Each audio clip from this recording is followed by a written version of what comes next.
नमस्कार, म टेकनारायण भट्टराई। पावर न्यूजमा स्वागत छ।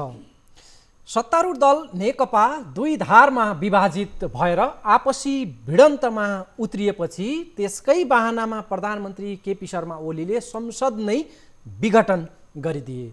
ओलीको विरोधमा सडकमा आन्दोलन चर्किरहेको छ। संसद विघटनको मुद्दामा अदालत यति बेला चौतर्फी तारोमा परेको छ। विदेशी शक्तिको चलखेल यही बेला बढेको छ। अस्थिरता र अराजकता पनि बढ्दै गएको छ।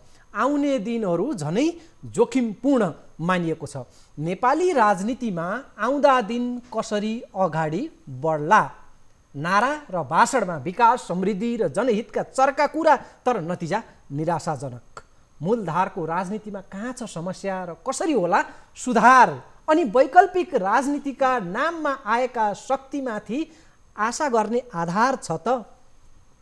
नेपाली राजनीतिमा पनि युक्रेनमा जस्तो कुनै व्यक्ति वा दलले चमत्कारिक ढङ्गले सत्ता प्राप्त गर्ने प्रकारको नेपालमा सम्भावना पो छ कि? किनकि प्रतिकूलतामा, सङ्कटमा नयाँ नेतृत्वको, नयाँ शक्तिको उदय हुन्छ भनिन्छ। त्यस अर्थमा नेताको चरित्र कस्तो हुनु पर्ला, जनता कस्तो नेता चाहन्छन्? आज हामी संवाद गर्दैछौँ नेपाली राजनीतिका जानकार एवं मानव अधिकारवादी नेता कृष्ण पहाडीसँग। स्वागत छ यहाँलाई। हस्, धन्यवाद। आरामै हुनुहुन्छ? यस्तै छ। ठिक छ। सबभन्दा पहिला चाहिँ जुन पछिल्लो घटनाक्रम जे देखिएको छ संसद विघटन पछि, यो घटनाक्रमलाई हेर्दा आगामी परिणामहरू कस्तो देख्नुहुन्छ? आकलन के छ तपाईँको? अँध्यारो राजनीतिक क्षेत्रमा बढ्दैछ। हामी अर्को बिहानीको प्रतीक्षामा छौँ। त्योभन्दा अगाडि चोरले पनि 3वटा घर छोडेर मात्र चोर छ भनिन्छ।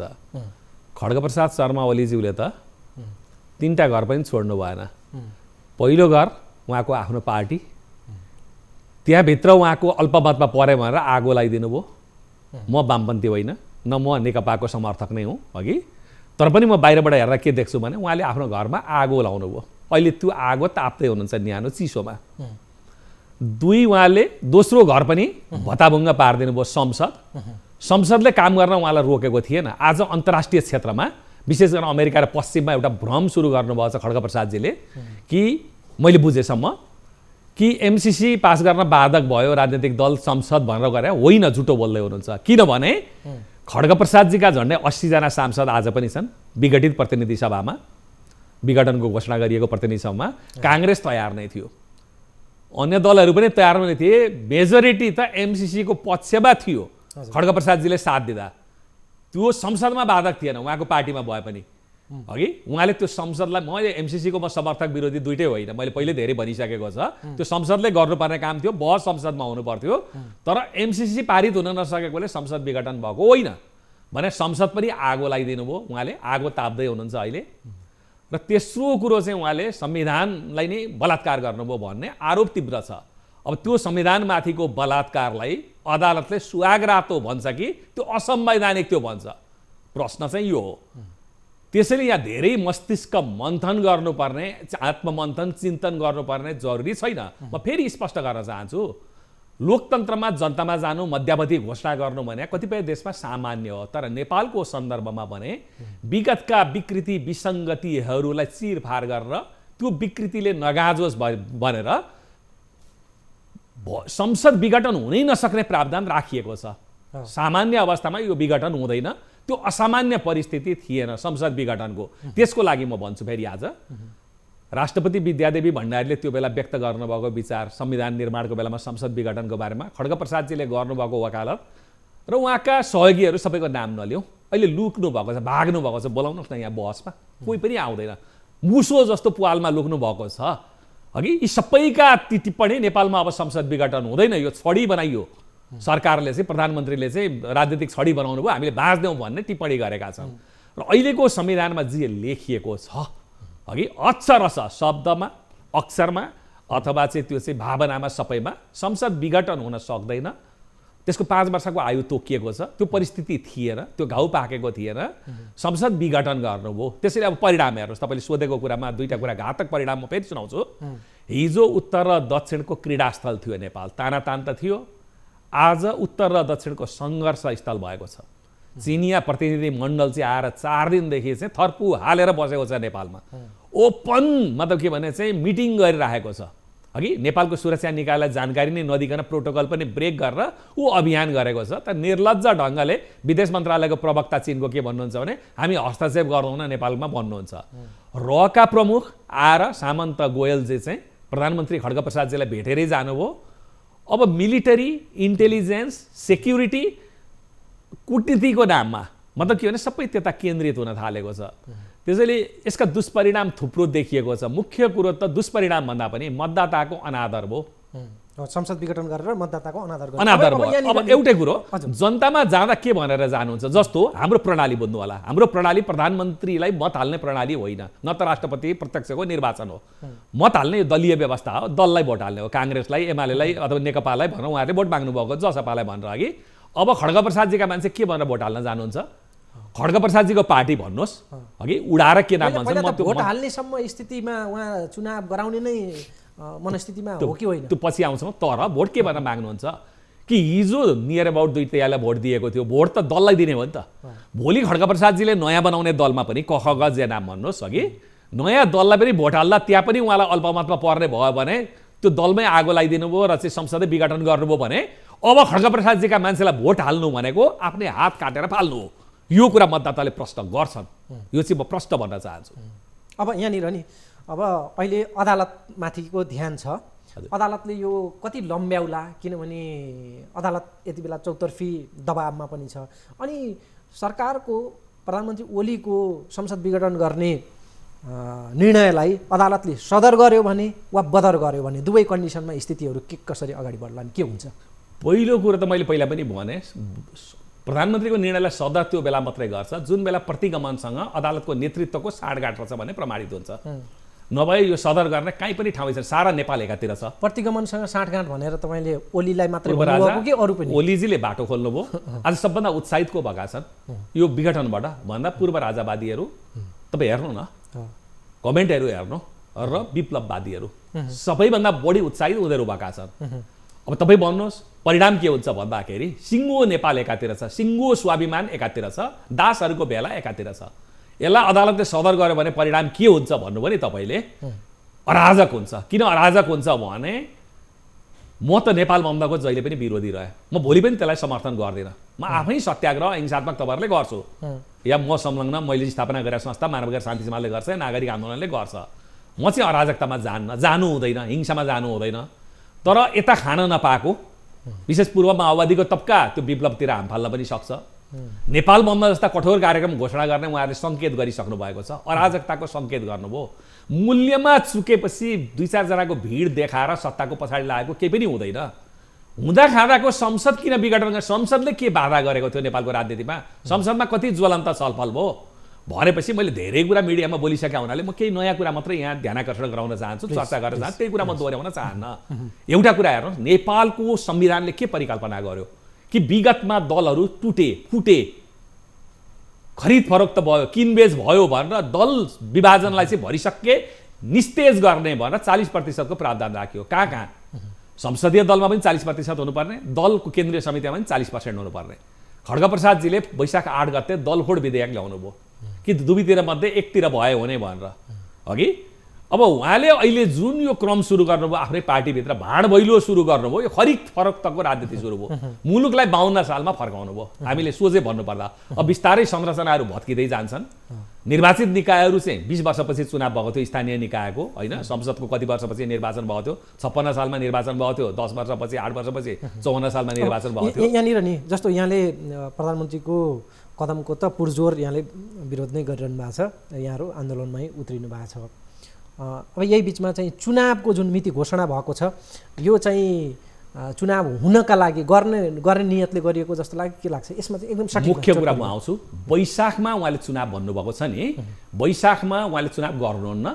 त्यसले अदालतबाट पुनर्स्थापना भए पनि नभए पनि वैशाखमा प्रतिनिधि सभा यदि अदालतबाट ढिलो गर्यो या भएन भने, वैशाखमा चुनाव भएन भने प्रतिनिधि सभा आफै बोराउनु पर्छ, संसदले आफैले बोराउनु पर्छ। मैले पनि प्रश्न भने किनभने संसदको आयु 5 वर्षको, हामीले अनन्तकाल भनेको छैन, चुनाव नहुन्जेलसम्म पनि भनेको छैन।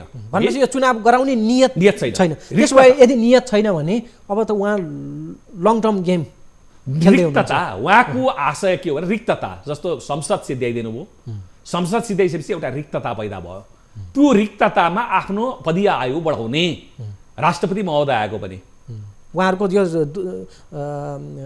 दुईटाको मात्रै चाहना छ कि यसमा अरू फ्याक्टरहरू पनि छन्? तपाईँलाई म प्रश्न भनौँ, मैले 1 वर्षदेखि खड्गप्रसादजी संसद विघटन गर्ने धुनमा हुनुहुन्छ, सावधान हुनुहोस् भनेको थिएँ। आज म तपाईँलाई सुनाउँछु। मलाई लाग्यो, फेरि पनि मैले लेख्दाखेरि बोल्दाखेरि केही विश्लेषक भनिने संविधानविद भनिनेहरूले के काउन्टर गरे भने नाम मेरो नलेखे पनि नेपालको संविधानमा प्रावधानै छैन कसरी विघटन गर्छ यस्ता कुरा गर्ने भने मैले भने मलाई पनि थाहा छ, तर गर्दै हुनुहुन्छ। मूर्ख या सन्कीसँग के लाग्छ? एउटा डिजाइनको तहतमा गर्दै हुनुहुन्छ। यो डिजाइन गणतन्त्रको विरुद्धमा केन्द्रित छ। मुख्य बुझ्नु होला, लोकतान्त्रिक गणतन्त्रको विरुद्धमा केन्द्रित छ भनेपछि मैले शाहमुखज्यूलाई फोन गरेँ, अग्निप्रसाद सापकोटाज्यूलाई। उहाँ फोनमा आउनुभयो। अघि फोनमा कुरा भयो। कुरा हुँदा मैले के भनेको थिएँ भने तपाईँले थाहा नपाइकन संसद अन्त्य भएको घोषणा भयो, संसदको अधिवेशन। भोलि तपाईँले थाहा नपाइकनै संसद अन्त्य होला है शाहमुखज्यू भनेको थिएँ। त्यसपछि केही समयपछि हाम्रो 1 घण्टा लामो कुराकानी पनि भयो। मैले यही कुरा गरेको थिएँ, अरू कुरा त म भन्दिनँ। तर मैले शाहमुखलाई चाहिँ जानकारी दिएको थिएँ र जति नेताहरूसँग फरक प्रसङ्गमा मेरो 10-12वटा काङ्ग्रेसकादेखि लिएर अरू नेताहरूसँग टेलिफोनमा या चाहिँ मतलब के भने यहाँनिर नि प्रत्यक्ष कुरामा मैले भनेको थिएँ, उहाँले विघटन गर्दै जान्न खोजेको चाहिँ यो तपाईँले सनकको कुरा गर्नुभयो। केपी ओलीको एकल सनक अथवा त्यसमा विद्यादेवी समेत जोडिएर दुईजनाको उसमा यो भयो। बाहिरको अरू फ्याक्टरहरूको पनि मैले अझै सोझो हिसाबमा केही अरू पनि छ, बाह्य शक्तिको पनि यसमा इन्ट्रेस्ट छ। हेर्नुहोस्, औषधिका दुष्प्रभावले या प्रभावले सन्की मान्छेले गरे निर्णयमा अरूका धेरै तन्तु खोज्नु हुँदैन, अरूले त्यसैमा त्यही तारमा टेकेर खेल्छ। पहिलो कुरो, सधैँ मान्छेले आफ्नो घर तापेर घर आगो लाएर चाहिँ आगो ताप्दैन, घर डढाएर जलाएर आगो ताप्दैन। सधैँ मान्छेले आफ्नो शक्तिको स्रोत र आधार जुन हो संसद, आज पनि 80 जना प्लस छन् भनिन्छ खड्गप्रसादजीको पक्षमा। अघि तिनीहरूलाई टुहुरा बनाएर निस्तेज बनाएर जनतामा मुखै देखाउन नहुने बनाएर अघि तिनीहरूको ताज र श्रीपेज त नभनौँ, यो मणि खोसेर त्यो संसद विघटन गर्दैन। अघि सधैँ मान्छेले दलको किचलो भयो मेरो पार्टीमा, त्यस कारणले मैले संसद विघटन गरेँ भनेर भन्दैन। मैले आजकै इन्टरभ्यूमा बुधबारमा भनिसकेको छु, खड्गप्रसाद ओलीको अपराध बकपत्र, त्यो अपराध बकपत्र के हो भने दलको किचलोले मैले संसद विघटन गरेको हुँ भनेको छ। त्यो नै सबैभन्दा ठुलो प्रमाण हो खड्गप्रसादजीको सनक र यो चाहिँ प्रतिगामी कदम हो भन्ने। रह्यो कुरा अदालतको कुरो फेरि मैले दोहोऱ्याएँ, बलात्कार संविधानमाथिको बलात्कारलाई तपाईको सुहागरात भन्ने कि यो संविधान मिचिएको मात्र संविधानको असंवैधानिक कदम हो भन्ने त्यो अदालतको जिम्मामा छ। तर फेरि पनि अदालतले गल्ती के गर्दैछ भने उसले ठुलो घेरामा लानु पर्थ्यो यसलाई। उसले संवैधानिक बेन्च सिनियर न्यायाधीशहरूको 11-15, विश्वनाथजीको पालामा पनि त 52 सालमा 11 जनाले हेरेका थिए नि त। झन् खुम्च्याएर अहिले त खुम्च्याउने मात्रै होइन, जुनियरहरूलाई राखेर सिनियर मोस्ट न्यायाधीशहरूलाई फालेर जुनियरलाई राख्दाखेरि पनि हिजो विवादास्पद होइन, आपत्तिजनक फैसलामा त्यो पनि ज्यान मुद्दामा आफ्नो श्रीमती मारेको लास लुकाउँदै चाहिँ उहाँ कक्नीसम्म पुर्याएको कुरामा अदालतले मागदाबी नै नगरेको कुरामा 8.5 वर्षमा छोडेको मात्रै होइन, मृत महिलालाई शुद्ध उनकै चरित्रमा क्वेसन देखाएर न्यायाधीशले गाली गरेर फैसला गर्ने न्यायाधीशहरूले तपाईँको प्रश्न त उठ्छ। मैले भनेको छु डेरावाल न्यायालयमा डेरा गरेर बसेको त्यो घरलाई बदनाम गर्न पाइँदैन, पवित्र न्यायको मन्दिरलाई डेरा छोडेर जाँदा या डेरामा बस्दा कति फोहोर गर्नुभयो भन्ने कुरा थाहा हुन्छ। तपाईँले खड्गप्रसादको सनकको पछाडि नेपालका सारा संरचनाहरू यहाँ त तपाईँले के सङ्केत गर्नुभयो भने न्यायालयमा पनि लगभग सेटिङ चाहिँ ठिकठाक छ। एक त उहाँहरू के भन्नुहुन्छ भने हामीमाथि दबाब चाहियो, दबाब किन दिनु? तपाईँको विवेक पो बोल्ने हो त। खड्गप्रसादजीको सडकलाई चिरेर दबाब दिनुपर्ने सडकबाट। दोस्रो कुरो हो हामीले भिख माग्नुपर्ने, तपाईँले न्याय माग्नुपर्ने। तपाईँको जे देखेको छ संविधानमा जे लेखेको छ त्यो व्याख्या गर्नुहोस् न। 5 क्लासको विद्यार्थीलाई पनि थाहा छ। यसले के अराजकतालाई बढावा दिन्छ भने तपाईँले जबरजस्ती पेलेर एउटा सडकको पछाडि प्रतिगमनको मतियार सारा संरचनालाई बनाउनुहुन्छ न्यायालयलाई भने विद्रोह गर्नेहरूले ठाउँ पाउँछन्। ठाउँ पाउँदा खान नपाएका, फेरि पनि भन्छु, नेकपाभित्रको झगडा सिद्धान्तको झगडा थिएन, दर्शनको झगडा थिएन, मूल्यको झगडा थिएन, यो सत्ताको लागि भएको एकीकरण थियो। सत्तामा भागबण्डामा कसको कम कसको बढी भएर खान पाउने र नपाउनेहरूको बिचको द्वन्द्व थियो। त्यो द्वन्द्वमा संसदलाई बलि चढाइयो। अघि त्यो द्वन्द्वमा आज आएर अदालतमा अघि प्रभावित पार्ने प्रयत्न गरिँदैछ। तत्कालीन राजा ज्ञानेन्द्रलाई फाल्न सक्ने नेपाली जनता खड्गप्रसादको सनकको चुनौती दिनका लागि तयार छन्। तर प्रश्न के हो भने तपाईँ जो डेरामा बस्नुभएको छ आज आएर नियुक्ति गरेर खाएर चाहिँ तपाईँले त्यो घरैलाई चाहिँ अपवित्र बनाइदिने, फोहोर गरिदिने भनेपछि यहाँनिर नि तपाईँले चाहिँ लम्ब्याउने प्रयत्न हुन्छ। पहिला त 45 दिनसम्म ती जुन अस्ति नियुक्ति भएका छन् त्यो सनकका भरमा चाहिँ संशोधन गरिएको अध्यादेशबाट चाहिँ जुन छन् पहिलो त त्यो 45 दिन कटेपछि स्वतः संसदीय सुनवाईबाट मुक्ति हुने र चाहिँ त्यो नियुक्तिहरू संवैधानिक आएको हुने भनेर 45 दिन लम्ब्याउने प्रयत्न गरिन्छ पहिला। किन कोटा जस्तो आफ्ना मान्छे हाल्नुभएको छ, प्रधान न्यायाधीशले पनि कुरा बुझ्नु होला। सबैले भ्रष्टाचार गरेका छन्, करोडौँ अरबौँमा खाएका छन्, खाइसकेपछि आफ्नो मान्छे राख्न चाहन्छन् र त्यो भ्रष्टाचारबाट उद्मुक्तिको लागि 5-7 वर्ष आफ्ना मान्छे अख्तियार लगायतका निकायमा राख्न चाहन्छन्। 45 दिन ढङ्गाउने प्रयत्न गरिन्छ। उहाँहरूले सक्नुभयो भने अघि उहाँहरू आफ्नो गर्ने सुरुमा हुनुहुन्छ, यति कुरा बुझ्नु होला। यति बुझेको हुनाले म के भन्दैछु भने म भिख माग्दिनँ, नेपाली जनताले भिख माग्दैन। संविधानमा जे लेखिएको छ त्यसको आधारमा तपाईँ सिम्पल एक लाइनको निर्णय गर्नुहोस्। तपाईँलाई जति निर्णय गरेर ढिलो गर्नुहुन्छ तपाईँ अयोग्य र असक्षम भन्ने ठहरिन्छ। त्यसले जति लम्ब्याउँदै जानुहुन्छ अराजकता हुँदै जान्छ। र मलाई सबैभन्दा दुःख चाहिँ के छ भने सधैँभरिको सङ्क्रमण यो सङ्क्रमण अन्त्य भएर लगभग 2 तिहाईको पनि सरकार आयो भन्दा वामपन्थीको वर्चस्व भएको संसद गयो भन्दा कतिपय गैर वामपन्थीहरूलाई त खुसी हुनु पर्ने नि। हामी किन सडकमा जानुपर्ने, हामी किन प्रतिगमन भन्यौँ भन्दाखेरि होइन, संसद भनेको पद्धति हो। त्यो पद्धतिलाई आज तपाईँले एउटा प्रधानमन्त्रीको सनकको भरमा अविश्वास आउँछ भन्ने थाहा हुँदाहुँदै 1 सेकेन्ड अगाडि प्राविधिक कुरा देखाएर डिजल्भ गरेको कुरालाई सदर गर्नुहुन्छ भने राजनीतिक स्थिरता त हो। अब यहीँनिर नि नेपाली काङ्ग्रेस जस्तो नेपालको प्रजातान्त्रिक आन्दोलनमा लोकतन्त्रका लागि लडेको पुरानो ठुलो दल, अहिलेको प्रमुख प्रतिपक्षी पनि अहिले ढुलमुल गरिरहेको छ, आन्दोलन गर्ने कि चुनावलाई स्वीकार गर्ने कि अथवा साझेदारी गरेर पो जाने कि भन्ने प्रकारको जुन मनोदशा नेपाली काङ्ग्रेसमा देखिएको छ। यसमा चाहिँ तपाईँलाई एकदम छोटकरीमा, किनभने आज हामी अरू शेरबाजी खेल खेल्दै हुनुहुन्छ। तपाईँले बुझ्नुभएको छ कि शेरबाजीलाई म एउटा सानो कुरा सुनाउँछु अरू व्याख्या नगरिकन। शेरबाजी के खेल खेल्दै हुनुहुन्छ भने जगत हेर्दा, जगतको धारणा हेर्दा पुनर्स्थापना हुन्छ। पुनर्स्थापना हुँदा खड्गप्रसाद ओलीजीसँग सहकार्यको सम्भावना राखी छोड्ने, जस्तो कि उहाँले अध्यादेशबाट नियुक्त भएका जुन आएका पदाधिकारी त्यसमा शेरबाजीका मान्छे त छन् नि त, होइन 13-14 जना छन् भन्ने कुरा त आयो नि त अघि। र भोलि कुनै हालतमा पुष्पकमल या माधवजी प्रधानमन्त्री हुँदैन भनेर संसद पुनर्स्थापना हुँदैन भनेर मलाई प्रधानमन्त्री दिन्छन् कि भनेर ओलीसँग काँध जोड्नु भएको छ। जो प्रतिगामी भनिएको छ उसैसँग काँध जोडिएपछि काङ्ग्रेसको चाहिँ बारेमा प्रश्न उठ्यो, तपाईँले पनि उठाउनु भयो। तर रामचन्द्र पौडेलदेखि लिएर प्रकाशमान सिंहदेखि लिएर जति पनि मतलब के भने काङ्ग्रेसका चाहिँ पुरानो संस्थापनका नेताहरू छन् उनीहरूको त चाहिँ मतलब के भने प्रष्ट धारणा छ यो प्रतिगमन हो। अब काङ्ग्रेसको हातमा लड्डु छ। एउटा कुरा चाहिँ लड्डु के छ भने भ्रष्टाचारको कुरालाई लिएर पुष्पकमल दाहालले आरोपित गर्नुभएको छ भ्रष्टाचारीको संरक्षक भनेर खड्गप्रसादजीलाई, त्यही कुरालाई लिएर सुशासनको कुरालाई लिएर र संसद किन विघटन भयो त, यिनीहरूलाई किन भोट दिएन भनेर यही कुरालाई आक्रामक तवरमा जाँदै गर्दा काङ्ग्रेसलाई चाहिँ फाइदा छ। किनभने उसलाई चुनावमा अरू इस्यु चाहिएन। काङ्ग्रेस एग्रेसिभ भयो, अरू डिफेन्सिभ हुने भए होइन। अब पुष्पकमल दाहालजीहरूको घरैमा आगो लाउनु भएको छ, उहाँहरूलाई त्यो आग लागिबाट चाहिँ दमकल खोज्दै अहिले चाहिँ फुर्सद छैन, उहाँहरू पनि बिचमा हुनुहुन्छ अघि। अब खड्गप्रसादजीहरू त पुरानो ज्ञानेन्द्र शाहले खाए जस्तो म प्रतिगामी नै हुँ भनेर जानुहुन्छ। प्रतिगामी नै हुँ भनेर जाँदाखेरि त भोट आउँदैन, त्यस कारण चुनाव गर्नुहुन्न। ल मेरो कन्क्लुजन यही हो, उहाँले वैशाखमा चुनाव गर्नुहुन्न, लेखेर राख्नुहोस्। तपाईँहरूको भूमिका चाहिँ के हुन्छ, किनभने नेपालको 62-63को आन्दोलन सुसुप्त अवस्थामा त्यसलाई चाहिँ चलायमान बनाउने र त्यो आन्दोलनको ज्योति प्रज्वलित गर्ने त यहाँहरूले नै गर्नुभएको थियो। पहाडी पाण्डे भनेर नागरिक समाजको त्यति बेलाको भूमिका व्यापक छ। धन्यवाद। अहिलेको हकमा चाहिँ तपाईँहरूको रोल के हुँदैछ यस विषयमा? अब धन्यवाद, यहाँले पुरानो कुरा मतलब के भने कोट्याइदिनु भयो होइन। कुरो के हो भने त्यसैले हामीलाई किन खोजिन्छ भने तिमीहरूले ल्याएको लोकतन्त्र या गणतन्त्र हेरो यस्तो हुन थाल्यो भने गाली पनि हामीलाई गरिन्छ, सम्झना पनि हामीलाई गरिन्छ। गल्ती गर्ने खड्गप्रसाद, गाली खाने हामी। त्यसैले यो प्रतिगमन हो भनेर म सडकमा गएँ, म गिरफ्तार पनि भएँ। आज पनि शान्ति समाजको कपिलवस्तु शाखाले 13औं प्रदर्शन गरेको छ। हिजो भर्खर मोरङमा गर्यो, काभ्रेमा गर्यो अघि। प्रतिगमन विरुद्ध हाम्रो आन्दोलन जारी छ। तर अहिले सडकमा जसपा, काङ्ग्रेस र नेकपा छ, पुष्पकमल दाहाल, माधव नेपाल सहित अघि। त्यसकारण हामी अदालतको निर्णयको प्रतीक्षामा छौँ। अदालतले निर्णयमा त्रुटि गर्यो भने पनि अघि हामी अदालतको विरुद्ध नगए पनि अदालतमा हिजो मूल कुरा आउँछ, भ्रष्टीकरण गर्न कसले योगदान गर्छ? शेरबाजीको योगदान छैन र पुष्पकमल र माधवजीको योगदान छैन र? योगदान पनि नभनौँ, दोष छैन र?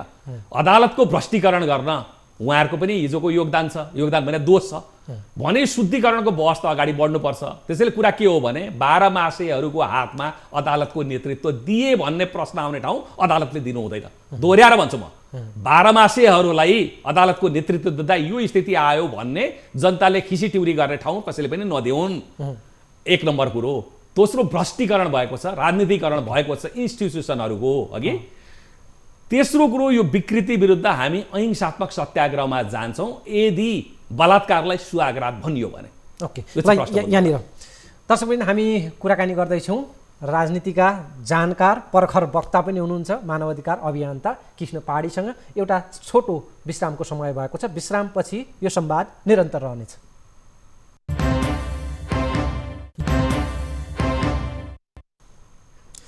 विश्रामपछि स्वागत छ। हामी संवाद गर्दैछौँ कृष्ण पहाडीसँग। अब हामी प्रधानमन्त्रीको कदम र यस्ता कदम उप जनताको नजर रहन्छ कि रहन्न भन्ने सन्दर्भमा जोडिँदै थियौँ। जस्तो भ्रष्टाचारीहरूलाई संरक्षण दिने अनि भाषण र कुराकानीमा अन्तर्वार्ताहरूमा भयङ्कर चाहिँ सदाचारिता छाँट्ने। अहिले अब जनतालाई अलिक मसिनो गरी यो प्रश्नले छुन सक्छ। कुलमान घिसिङको पुननियुक्तिमा उहाँको योग्यता उहाँको प्रक्रियाको विषय देखाएर उहाँलाई अल्झाउँदै उहाँलाई बाइकट गरियो। अहिले प्रधानमन्त्रीले मन्त्रीमण्डल विस्तार गर्नुभएको छ। चुनावका लागि काम चलाउ अवस्थामा मन्त्रीमण्डल विस्तार गर्नु नै पर्ने अवस्था थिएन, त्यही पनि मन्त्रीमण्डल विस्तार गर्नुभएको छ। उदाहरणको लागि वन तस्करलाई काठ तस्करलाई वन मन्त्रालय जिम्मेवारी दिनुभएको छ। जसलाई ल्याउँदा आफ्नो पोल्टामा चाहिँ आफ्नो गुटलाई फाइदा हुन्छ, आफ्नो नितान्त आफ्नो हित हुन्छ, त्यस्ता मान्छेलाई भट्टाभट मन्त्री पद सुम्पिनु भएको छ। नियुक्ति त्यही प्रकारको छ। योग्यता क्षमता अथवा राष्ट्रिय जीवनमा योगदान गरेको त केही त्यहाँ माने छैन। केपी ओलीको चाहिँ भक्त छ या छैन, यो प्रकारले नियुक्तिहरू भइरहेछ। कुलमानको विषय त अझ बढी जनतालाई छुने विषय। अहिले लोड सेडिङ पनि बढिरहेको छ। कुलमानको यति बेला अलि बढी मान्छेहरूले चर्चा पनि गरिरहेछन्। यो यस्ता घटनाक्रमहरू होइन देखादेखि जे प्रकारको स्थिति छ, यो चुनावमा मतमा जनताको मनमा अर्थ राख्छ, हेक्का राख्छन् मतदाताले। प्रश्न छ नि, तपाईँले भनिसक्नुभयो शब्द कति अप्रिय प्रयोग गर्ने अघि डकैती हो। यो चुनावमा पैसा जम्मा गर्ने नाममा तपाईँले भनेका कुरा सबै नियुक्ति सुरु गर्नुभयो। एकातिर संविधानमा के परिकल्पना गरियो भने यो प्रतिनिधि सभा हारेको मान्छे प्रतिनिधि सभाको यो कार्यकालभरि मन्त्री बन्न सक्दैन भनेर लेखिएको छ। अर्कोतिर अहिले प्रदेश सभामा हारेका मान्छेहरू संसदका सदस्य नभएका राष्ट्रिय सभाका नभएका मान्छेहरूलाई अहिले प्रतिनिधि सभा विघटित छ। अर्को चाहिँ उहाँहरूले मन्त्री बनाउन थाल्नुभयो। अब तोड्ने क्रम सुरु गर्न थाल्नुभयो। जनता मौन छन्। किन मौन छन् भने म प्रश्न भन्न चाहन्छु, जनता किन आएनन् वार्रै सडकमा प्रतिनिधि सभा विघटन हुँदा भन्दा त्यसको अर्कै कारण छ कि भ्रष्टाचार र दण्डहीनता बढेको कारणले आक्रोश चलिँदै थियो। त्यसको एउटा रिफ्लेक्सन पूर्व राजावादीहरूको आन्दोलनमा देखियो। त्यो सबै राजा बौराउ भन्ने मान्छे थिएनन् त्यो जुलुसमा। युवा पुस्ताको जुन सहभागिता थियो त्यो यो विकृति र विसङ्गतिले आकुल भएका मान्छेहरू त्यता जाँदै थिए। नम्बर 1 प्रतिनिधि सभा विघटन भयो। मान्छे जति रियाक्ट गर्नुपर्ने हो गरेन। यद्यपि माघ 19 गते 2061 मा जुन मौनता थियो त्यो मौनता चाहिँ अहिले छैन, जागरुक छ। तर पनि नागरिकले केही अर्थमा चाहिँ किन ठुलो रियाक्ट गरेनन् भन्दा खड्गप्रसादजीको समर्थनमा होइन नि, यो व्यवस्थै बदनाम गराइसक्नुभयो खड्गप्रसादजी एन्ड कम्पनीहरूले। यो म स्वीकार्छु, व्यवस्थै बदनाम गराइसक्नुभयो। इभन शेरबारजीहरूकै बारेमा पनि मानिसहरूको राय एकदमै तितो छ। सडकमा गएर सोध्नु सबभन्दा अनपपुलर बदमास मान्छे को हुन् भन्नुहोस्, कुन कुन राजनीतिको नाम लिन्छन्, म नाम लिन चाहन्छु। यहीँनिर जोडेँ एउटा तर्क के छ भने केपी ओलीले जे गरे अर्को आए पनि गर्ने त त्यही थियो। माधव र प्रचण्डको पोल्टामा गयो भने नियुक्ति यही प्रकारले नै हुन्थ्यो, काम कारबाही त यही प्रकारले हुन्थ्यो। उनीहरू पनि त परीक्षित मान्छे नै हुन्। देउबा त बारम्बार परीक्षित हुनु विकल्पै छैन, जे गरून् भन्ने मेन्टालिटी जनताको छ। जिउ रहे घिउ खान पाइन्छ, यो पद्धति रहे व्यवस्था रहे तह लाउन पाइन्छ। यद्यपि तह लाग्न सकेनन् 63 सालपछि पनि। त्यसैले प्रश्न के हो भने यो बपौती भयो। हिन्दीमा भन्दाखेरि केही नेताहरूको बपौती भयो। नेताका दास भए पार्टी सङ्गठनहरू र पार्टी कार्यकर्ताहरू अघि। अब यो आयाराम गयाराम भयो। एउटा म्युजिकल चेयरमा तिनै मान्छे घुमेर आउने। जनतामा चुनौती कसले दिने त भन्दाखेरि अब जुन चेतनाको स्तर छ अघि युवा पुस्ता सबै विदेश अघि फ्रस्ट्रेट एउटा यो चाहिँ आफैले चितवन लागेको स्थिति नेपालमा पैदा भएको थियो। संसद विघटन भयो। तर जतिसुकै भए पनि आफ्नो घर चाहिँ चुने भयो भने घर टाल्नुपर्छ। घर आगो लाग्दैन, खरको घर चाहिँ फेरि अघि। र खरको घरमा बसेर चाहिँ मतलब के भने आगोसँग खेलिँदैन। अब प्रश्न के हो भने हाम्रो चाहिँ लोयल्टी भन्नुहोस् अथवा योगदान भन्नुहोस् यो लोकतान्त्रिक गणतन्त्रमा लोकतान्त्रिक पद्धतिमा भएको हुनाले हामी त्यो एङ्गलबाट सोध्छौँ अघि। चुनौती दिने सामर्थ्य समाजमा छ कि छैन। जस्तो चुनाव हुँदैछ अघि, एकछिनलाई मान्नुहोस् वैशाखमा चुनाव भएन, चुनाव त एक दिन हुन्छ। 2 वर्ष 1 वर्ष 6 महिनाभित्र मङ्सिरमै चुनाव होला। एउटा कुरा बुझ्नु होला, चुनाव हुँदा पनि खड्ग प्रसादजी प्रधानमन्त्री रहनुहुन्न। धेरै कार्डहरू ओपन भइसके। अघि म तपाईँलाई अझ एउटा जानकारी दिउँ प्रष्ट रूपमा। नेपालको एउटा सुरक्षा निकाय नाम भन्दैन, त्यसको आपत्तिपछि केही मन्त्री खड्ग प्रसादजी सरुवा गर्न बाध्य हुनुभयो थियो।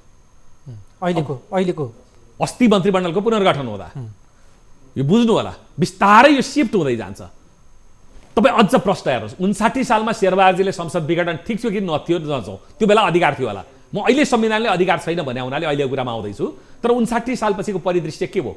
माओवादी हजारौँबाट चाहिँ 10औँ हजार लाखौँमा आयो कि आएन? त्यो राजनीतिक रिक्ततामा एक्सपान्ड कसले गर्यो त? माओवादीहरूले गरे। अहिले विप्लवजी त्यसैको प्रत्यक्षमा हुनुहुन्छ। यो पद्धतिमा जसले भोग चलन गर्न पाइराखेका छन् जनमतको नाममा, त्यो नपाकाहरू भरि कता जान्छन्? किनभने यहाँ तपाईँको मना र मान्छेको मन जितेर राजनीतिमा सत्ता कब्जा भएको छैन नि। यहाँ त घाँटी न्याकेर ध्वंस र विनाशको माध्यमबाट पनि हाहाकार पारेर पनि आफ्नो वर्चस्व बढाउनेहरू पनि त छन्। मैले भन्न खोजेँ त्यो ठिक कि बेठिक भन्नेमा अहिले पछि चर्चा गरौँला। बेठिक त बेठिक हो। अघि त तपाईँको यसले दुईटा तबकालाई फाइदा पुर्याउँछ। एक उत्तर र दक्षिण हिजो क्रीडास्थल थियो, अब सङ्घर्ष स्थल बन्न थालिसक्यो, लक्षण देखिसक्यो। मैले सुनेअनुसार अब केही दिनमा इन्डियनको डेलिगेसन आउँदैछ, बुझ्नु भएन? चाइना फर्किने भयो, अब चीन इन्डिया आउँदैछ। त्यसपछि मिलिटरीका डेलिगेसन। अब अझ तपाईँ जान्न चाहनुहुन्छ भने हेर्नुहोस्, फर्केर हेर्नुहोस्, चिनिया रक्षा मन्त्रीको डेलिगेसन नेपालमा आयो। उहाँ मिलिटरीको मान्छे भयो भने रक्षा मन्त्री त हो नि। सोझै सेनासँग संवाद भयो। त्यहाँ नेपालको कुनै पनि मन्त्रीको उपस्थिति छैन। त्यसलाई कुन सङ्केतको रूपमा तपाईँ बुझ्नुहुन्छ? भोलि चीन र भारत मध्ये कुनै एउटाले आफूलाई चित्त बुझेन भने गैर लोकतान्त्रिक हिसाबबाट, गैर दलीय हिसाबबाट सेना अथवा अरूलाई बोक दिन थाल्यो भने परिणाम के हुन्छ फेरि भने हामी मुलुकलाई चाहिँ 52 सालमा फर्काउने एउटा त प्रयत्न भयो। दोस्रो प्रयत्न 59 सालमा फर्काउने प्रयत्न भयो। छलफल गर्नुपर्ने जनताका निर्वाचित निकायहरूमा छलफल भएन। अघि त्यसलाई भङ्ग गरियो। त्यो रिक्ततामा अराजकताले बास पाउँछ। त्यो रिक्ततालाई भर्ने प्रयत्नमा गैर राजनीतिक संस्थाहरू हाबी हुँदै जान्छन्, निकायहरू। त्यो परिणाम भयानक छ। त्यसैले एकपटक धागो चुडिएपछि त्यसलाई जोड्दा गाँठो चाहिँ पर्छ। अब यहाँनिर अहिलेको गतिविधि, राजनीतिक घटनाक्रम, प्रधानमन्त्रीको यो पछिल्लो कदम र यसका प्रतिक्रियामा हामीले समय बितायौँ। र म आजको संवादलाई चाहिँ, किनभने यो अहिलेको राजनीतिक घटनाक्रममाथिको बहस जति तन्काए पनि यो सकिनेवाला छैन। अब हामीले वैकल्पिक राजनीतिक नेतृत्वको नेपालमा चाहिँ सम्भावनाको पनि यस्ता बेलामा, किनभने सङ्कटका बेलामा नयाँ नेतृत्व, नयाँ शक्ति, नयाँ दलको उदयको सन्दर्भ पनि बेला बेलामा चर्चामा आउँछ। हामीले विकल्प के त? अघि भनिहालियो प्रचण्ड माधव पनि टेस्टेड नै हुन्, देउवा पनि टेस्टेड नै हुन्, ओलीले गरिरहेकै छन् भन्दा वाट नेक्स्ट? उमेरमा जान्न। जस्तो जो बाइडेनको कुरामा अमेरिकामा जो राष्ट्रपति निर्वाचित हुनुभयो सायद 77-78 वर्षको हुनुहुन्छ होइन? ऊर्जा छ भने शरीर मात्रै बुढो भएर पनि हुँदो रहेनछ भन्ने कुरा फेरि त्यहाँनिर देखियो। अघि यद्यपि युवा ऊर्जाले पनि काम गर्छ। त्यसैले अहिले खोज्नुपर्ने एउटा कुरा हो, पहिलो चाहिँ एक स्वतन्त्रता। जस्तो कतिपय प्रेसका मान्छेलाई मेरो नामै सुन्न चाहनुहुन्न होला, कतिपय प्रेसमा म बोल्न नै जान्न, तर प्रेस स्वतन्त्रता सङ्कटमा पर्दा अग्रपङ्क्तिमा त हामी नै आउँछौँ। अघि लोकतन्त्र सङ्कटमा पर्दा अग्रपङ्क्तिमा अहिले नेपालको प्रेस नै आएको छ। त्यहाँ हाम्रो कमन इन्ट्रेस्ट के छ भने धरातल नै टेक्ने भएन भने स्वतन्त्रताको व्यवस्था हामी सबै समाप्त हुन्छौँ भने चाहिँ हाम्रो एकता छ। खड्ग प्रसादजीले पुरानो नागरिक आन्दोलनलाई जोड दिने काम गर्नुभएको छ। अहिले सबै पकेट आफ्नो आन्दोलन गर्दैछन्। यी पकेटहरू जोडिँदै गएपछि अभियानबाट आन्दोलन बन्छ। त्यहाँ राजनीतिक समाजसँग पनि नागरिक समाजको सहकार्य भएपछि त्यो जनआन्दोलन बन्छ। त्यसैले अदालतले खुट्टा कमायो भने जनआन्दोलनमा जान्छ। एउटा कुरा चाहिँ बुझ्नु होला। तर त्यसपछिको पनि विकल्प हुनुपर्छ, चुनावबाटै हुनुपर्छ। जस्तो नेपाली काङ्ग्रेसले सोच्नुपर्छ अब, नेपाली काङ्ग्रेसले कि लोकतन्त्रको लागि खुट्टा टेकेको दह्रो मान्छे, लोकतन्त्र र स्वतन्त्रताको रक्षाको लागि को, उहाँहरूले अब यो कुरालाई ध्यानमा दिनुपर्छ भने दोस्रो सुशासन पार्टीहरूभित्रैबाट खोज्नुपर्छ। सुशासनको लागि कसको योगदान के छ, हिजोको इन्डिकेटर के हो, बेन्च मार्किङ के हो, अब हेर्नुपर्छ। म नाम लिन चाहन्न तपाईँले भनेका मान्छेहरूको, तर उनीहरू सुशासनका लागि प्रख्यात थिए कि कुशासनका लागि कुख्यात थिए, अब बहस हुनुपर्छ। उदीयमान पार्टीहरू छन् या त नवस्थापितहरू, उनीहरूको पनि सुशासनको एजेन्डा के हुनुपर्छ। त्यसले देश दुईटा कुरामा जान्छ। अबको निर्वाचनमा बहस चाहिँ अघि लोकतन्त्रको सुनिश्चितता भने यो जीवनधारा हो, पद्धति हो, यसको विकल्प खोजिँदैन। यसले विकल्प खोज्छ। सुन्नुहोस् है, लोकतन्त्र र स्वतन्त्रताको विकल्प खोजिँदैन, यसले चाहिँ भ्रष्टहरूलाई फाल्ने, कुशासनमा लिप्तहरूलाई फाल्ने, यसले नै विकल्प खोज्दै जान्छ, त्योतिर लानुपर्छ। दोस्रो, स्वतन्त्रताको संरक्षण गर्न सक्ने नेता सँगसँगै सुशासनलाई प्रत्याभूत गर्ने नेता जसको विकासमुखी सोच छ नेपालमा, यो तीनवटा कुरामा जानुपर्छ। त्यो अहिलेका मूल धाराका राजनीतिक दलमा त्यो सम्भावना देखिन्छ? त्यस्तो परिस्थिति अलग छ। मैले तपाईँलाई राय सोध्नुभयो भने म शेरबहादुरजीबाट चाहिँ निराश छु, मैले भन्नै पर्छ। म शेरबहादुरजीबाट चाहिँ निराश छु।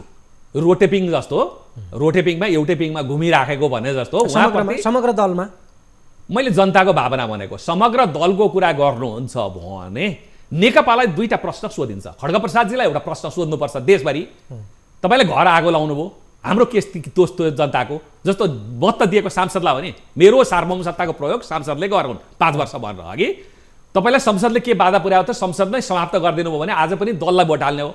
भोलि तपाईँले संसद विघटन गर्नुहुन्न भने के ग्यारेन्टी छ? त्यसलाई खारेज गर्नुपर्छ र नेकपालाई पनि प्रश्न सोध्नुपर्छ, पुष्पकमल दाहालजी र माधवजीहरूलाई। प्रश्न के हो भने तपाईँको प्रधानमन्त्री छाडा हुँदा, सन्की हुँदा, स्वेच्छाचारी हुँदा, अध्यादेशले शासन गर्दा, संसदलाई चाहिँ छल्दा तपाईँहरूले संसदमा बसेर निर्णायक भूमिका के खेल्नुभयो त? लगाम किन लाउन सक्नु भएन? तपाईँहरू दास बनेर खालि शक्तिकै बाँडफाँडमा मात्रै किन केन्द्रित हुनुभयो? यो प्रश्न त सोध्नुपर्छ। निर्णय जनताले गर्छ। अब यो मूलधारकोमा तपाईँको अलिकति घुमाउरो प्रकार लाग्यो। अझै सठिकमा चाहिँ मैले नयाँ आएका दलहरू पनि छन् जसले चाहिँ आफूलाई वैकल्पिक राजनीतिको सूत्रधार भनेर दाबी पनि गरिरहेका छन्। ती शक्तिहरू यो बेलामा, किनभने स्थापित दलहरूको कमजोरी भएको बेला नयाँ मान्छेले विकल्प खोजिरहेको अवस्था पनि हुनसक्छ, कस्तो देख्नुहुन्छ? पुरै आन्दोलनले स्थापित गर्छ। प्राय तेस्रो विषयमा हामी के देख्छौँ भने आन्दोलनले स्थापित भएपछि लामो समय चल्यो। नेपालमा पनि मधेस आन्दोलनबाट स्थापित भएको उपेन्द्रजीहरू हुनुभयो होइन? काङ्ग्रेस 7 सालदेखि आन्दोलनबाट स्थापित भएको छ। 46 सालमा पनि आन्दोलनबाट नवीकरण गर्यो, 63 मा पनि आन्दोलनबाट नवीकरण गर्यो। पुरानो माले भन्नुहुन्छ भने 46 सालको आन्दोलनबाट ऊ नयाँ मूलधारमा आयो। माओवादी 63 सालबाट चाहिँ आयो होइन? त अब जुन आन्दोलन उठ्दैछ स्वतन्त्रता र सुशासनको लागि, दुईटा कुरा बुझ्नु होला। यो स्वतन्त्रता र सुशासनको आन्दोलनमा नयाँ दल र नयाँ नेताहरू आफूलाई कसरी प्रस्तुत गर्छन्, कति खरो उत्रिन्छन्, कति त्याग गर्छन्, जेल जानु पर्यो भने, जीवन हत्केलामा राख्नु पर्यो भने आफूलाई कसरी प्रस्तुत गर्छन्, त्यो आधारमा उनीहरूको मूल्याङ्कन हुन्छ। त्यो रुझान, त्यो जुझारुपन देखिन्छ अहिलेका? अब देखाउनुपर्छ। देखिएन भने पुरानै रोटेपिङमा फेरि फर्किन्छन्। पुरानै रोटेपिङमा फर्केपछि आयाराम गयाराम। तपाईँ आशा गर्नुहुन्छ त्यस्तो छ? हेर्नु, म चाहिँ एउटा कुरा देख्छु, प्रष्ट रूपमा म के कुरा देख्दछु भने अहिले पनि नेपालमा अब एजेन्डा चाहिँ स्वतन्त्रताको एजेन्डा भयो। राजनीतिक स्वतन्त्रता, खड्गप्रसादजीले खड्ग प्रहार गर्नुभयो अघि। लोकतन्त्रको लागि चट्टान जस्तो उभिन खोज्ने नेता नेपाली काङ्ग्रेसभित्र खोजेको छ, त्याग गरेको, जो चाहिँ विवाद रहित र चाहिँ जसले चाहिँ मूल्यको विरुद्धमा सम्झौता गर्दैन भने नेपाली काङ्ग्रेसले खोज्यो।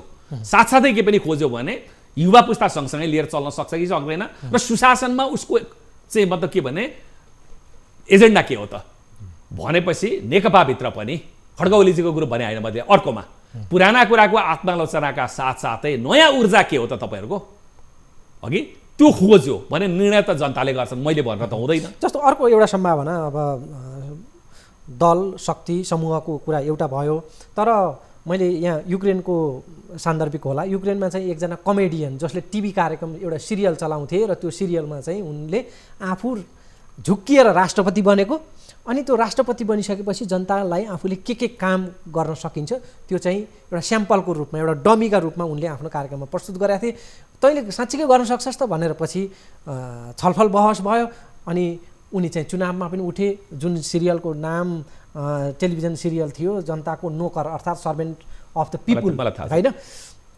त्यो प्रकारको मैले भन्नु खोजेको, किनभने अहिले त इन्टरनेटको जमाना छ, सामाजिक सञ्जालमा मान्छेहरू, मतदाताहरू अहिले इङ्गेज छन् नेपालमा। लगभग आधा जनसङ्ख्या त इन्टरनेटको पहुँचमा छ नेपालको। ठ्याक्कै चाहिँ छिटोभन्दा छिटो सङ्क्रमित हुने सम्भावना पनि छ कि नेपालमा त्यस्तो कारिस्मेटिक लिडरसिपको पैदा हुने सम्भावना बारेमा यो हामी आशा गर्न सक्छौँ? तपाईँले जसको चर्चा गर्नुभयो उहाँमा भिजन थियो अघि, त्यसपछि पनि शपथ समारोहपछि उहाँले सादगीको र आफ्ना कुरा लागू गर्नका लागि चाहिँ त्यसलाई चाहिँ मतलब के भने खरो उत्रिनु भयो। अब यहाँ प्रश्न उठ्छ, प्रश्न के उठ्छ भने अब यो राजनीतिक सङ्कटमा नेपाली काङ्ग्रेस लगायतका दल, जसपा लगायतका दलहरूबाट चाहिँ कस्तो चरित्रको प्रदर्शन हुन्छ? जस्तो रामचन्द्र पौडेलजीहरूको भन्नुहुन्छ भने उहाँहरू खरो उत्रिनु भएको छ, गगन थापाजीहरू। यो प्रतिगमन हो, खबरदार भनेर। आफ्नो बहुमत छैन त्यो संसदमा, आफू खुम्चिएको छ, आफू हारेको छ रामचन्द्रजीले, तर पनि यो पुनर्स्थापना हुनुपर्छ भनेर लड्नु भएको छ। भने त्यो जुझारूपन्थ मैले चाहिँ कहाँनिर लान खोजेको भने अहिले भएका स्थापित मूलधारका दल म रामचन्द्रजीको मात्रै होइन, म आउँदैछु। त्योभन्दा बाहिरबाट यो आन्दोलन हो, यो आन्दोलनले पुनर्स्थापित या स्थापित गर्छ, नयाँलाई स्थापित गर्ने अवसर हो। नयाँ जति पनि दलहरू छन् उनीहरू आउनु पर्यो स्वतन्त्रता र सुशासनको एजेन्डा लिएर, अनि उनीहरूको बारेमा जनमत बन्छ। होइन भने दुला पसेर खड्गप्रसादजीसँग फाइदा हुन्छ कि पुष्पकमलजीसँग फाइदा हुन्छ भने च्याके थाप्न बसेर त भएन हो। त्यसैले प्रश्न के हो भने नेपाली काङ्ग्रेसदेखि लिएर नयाँ जति पनि दल छन् या जसपाहरू जति पनि दल छन् या नवउदीयमान दलहरू, उनीहरूको लागि यो अवसर हो। तर शेरबहादुरजीबाट चाहिँ भनिरहेको छु, मैले बारम्बार दोहोऱ्याएँ। तर मैले लान खोजेको पोइन्ट चाहिँ कहाँ हो भने नयाँ फ्रेस मान्छे, कोही एउटा व्यक्ति नै किन नहोस् अथवा एउटा निश्चित समूह होस्, जस्तो हाम्रो इनफ एउटा तरङ्ग लिएर आएको थियो, कोही त्यस्तो व्यक्ति, मैले युक्रेनकै किन उदाहरण दिएको भन्दाखेरि व्यक्ति नै पनि त पैदा हुन सक्ने सम्भावना नेपालको समाजले त्यो डिजर्भ गर्छ कि गर्दैन। हेर्नुहोस्, नेपाली समाजमा धेरै चटकेहरू देखिए, धेरै पटकेहरू देखिए र धेरै बाह्रमासेहरूलाई न्यायालयमा पठाइयो। यो चटके पटके र बाह्रमासे प्रवृत्तिबाट राजनीतिक दल न्यायालयहरू मुक्त हुनुपर्छ, दिगो हुनुपर्छ। राजनीतिमा लामो समय योगदान गर्दै गएपछि बल्ल उसको परीक्षण हुन्छ।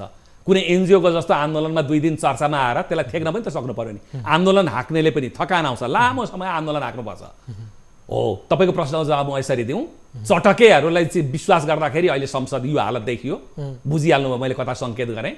पटके नेताहरू गरेको यदि मेरो मिस्टेक होइन भने नक्कली राष्ट्रवादको जामा पहिरिएर स्थिति अहिले विघटन गर्नेहरू हुन्। पटके भन्नुभयो, काङ्ग्रेसभित्रका पटके, यसबाट खान पाइन्छ कि भनेर बसेको, पुरानो त्याग तपस्या गरे होइन नि। शेरबहादुरजी प्रवृत्ति ल स्पष्ट भन्नुहुन्छ भने, खड्गप्रसादजी ओली प्रवृत्ति चटके भए, पटके प्रवृत्ति शेरबहादुर प्रवृत्ति भए अघि। अब बाह्रमासे प्रवृत्तिहरूलाई उहाँले सबैतिर नियुक्ति गर्नुभएको छ। बाह्रमासेको के हुन्छ भन्नु न, 12 मास जुवा खेलेर हिँडिराख्ने के, जुवा खेल्दाखेरि को आउँदा फाइदा हुन्छ, कहाँ आफ्नो घुसाउन सकिन्छ, यो प्रवृत्तिलाई चुनौती दिनुपर्छ। त्यसैले दुवै हातमा लड्डु छ। नयाँ राजनीतिक दल जो स्थापित हुन चाहन्छन् उनीहरूको लागि मूल्यमा खरो उत्रिने यो अवसर हो, आउनुहोस् अगाडि।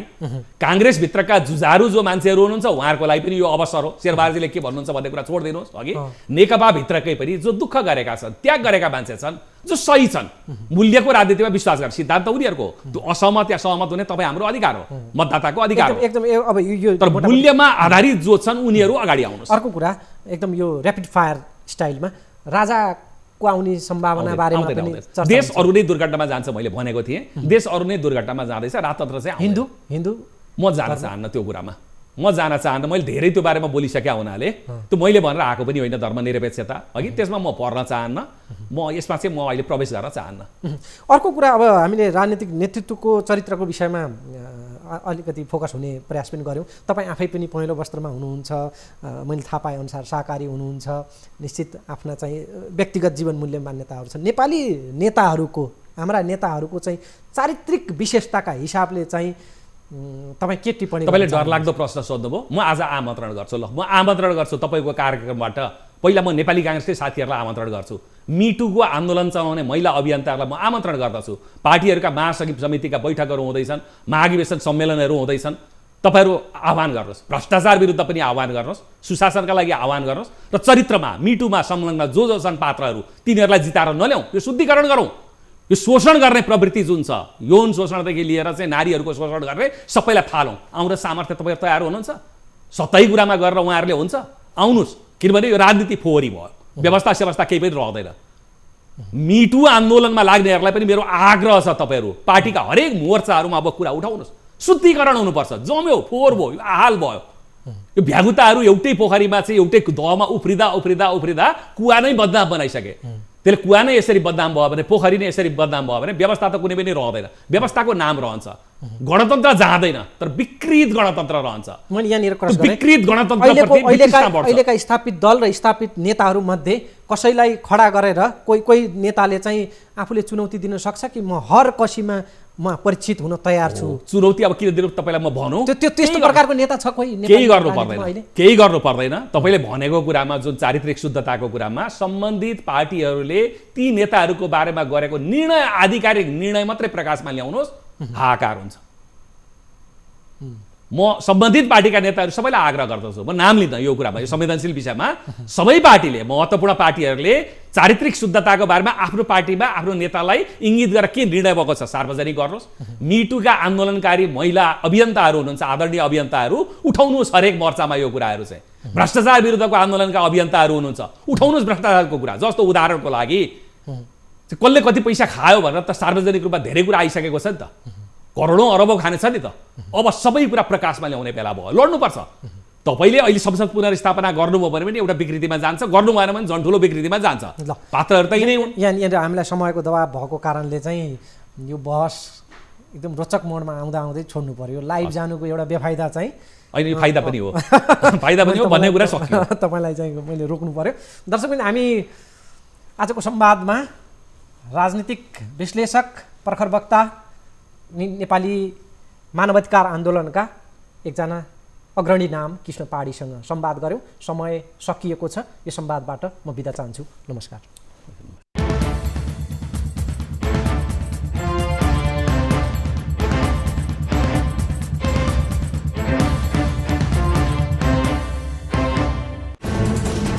कोरोनाले सृजना गरेको सङ्कटमा पल पलका न्युज अपडेट र हर क्षेत्रको कभरेजका लागि न्युज 24 नेपाल युट्युब च्यानललाई सब्स्क्राइब गर्नुहोला।